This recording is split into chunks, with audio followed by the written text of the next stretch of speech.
Chet. Ever wonder where you get the energy to? Well, do anything. To think, to move, to breathe, even just to live.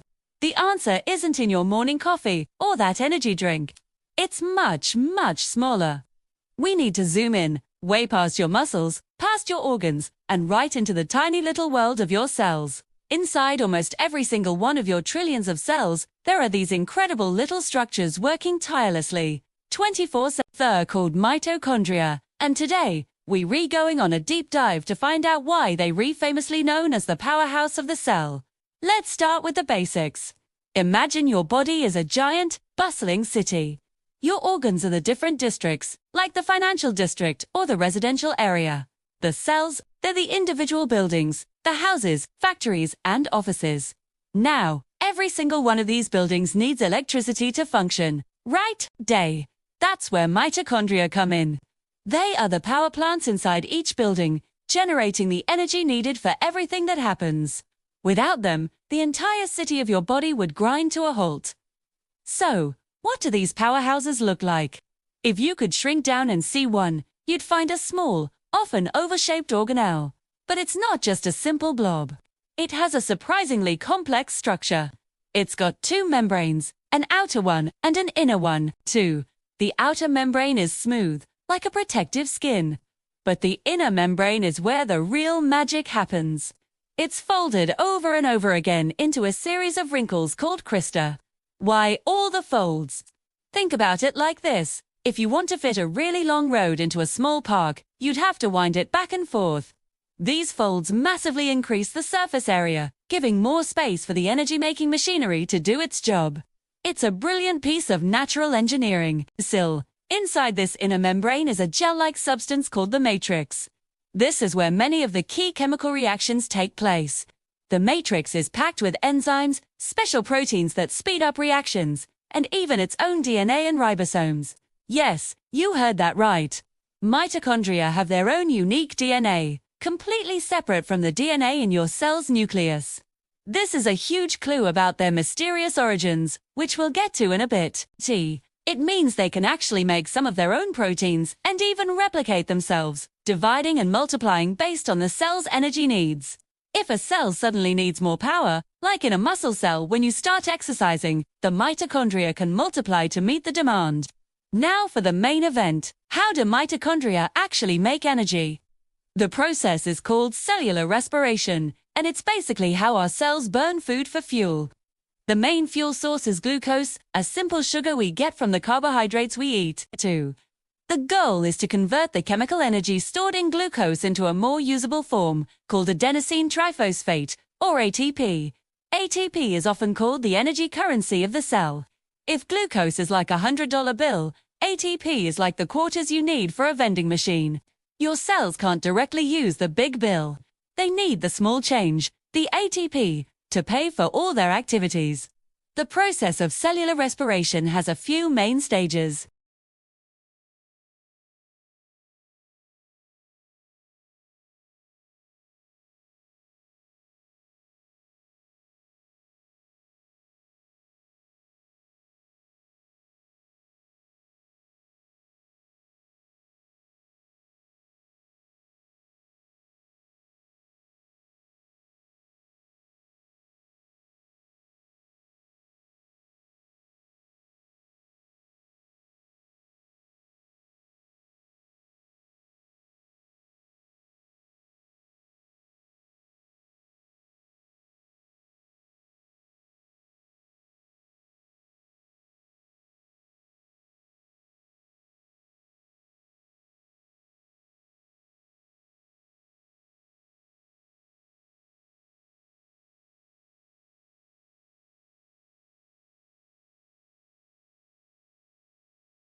As the electrons are passed down the line, from one protein complex to the next, like a bucket brigade, they release energy.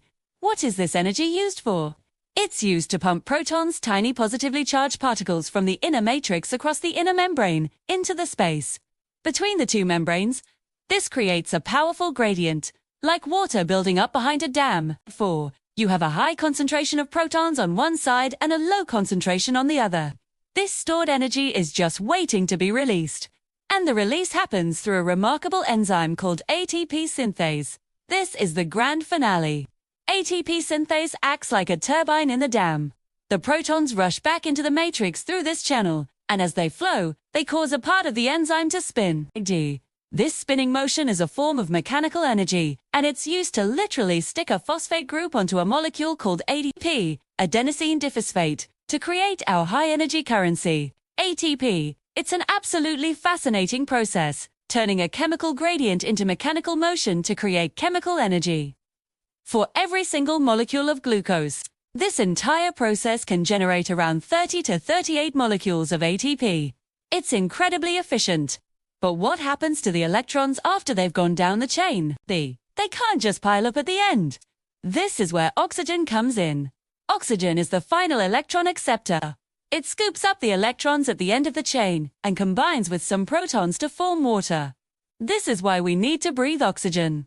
Without it, the electron transport chain would get backed up, ATP production would stop, and our cells would quickly run out of energy. Now, let's circle back to that mitochondrial DNA. Why do they have it?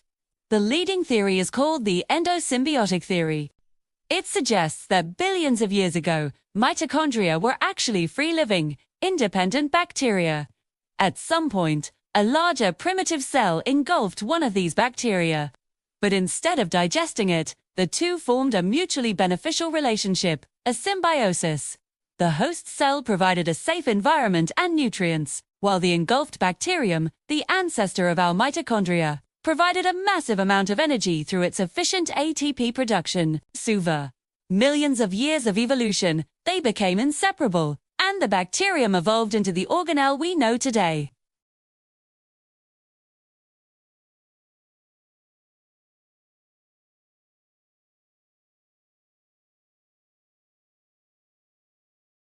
The health of our mitochondria is absolutely crucial for our overall health.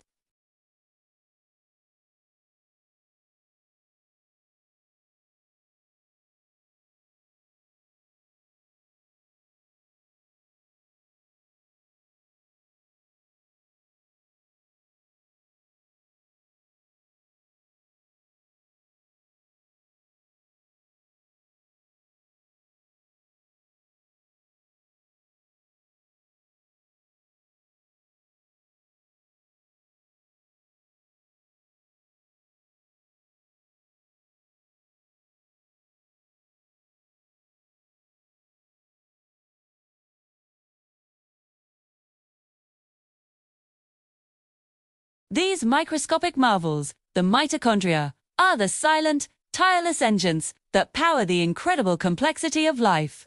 They are the true powerhouse of the cell and the powerhouse of you.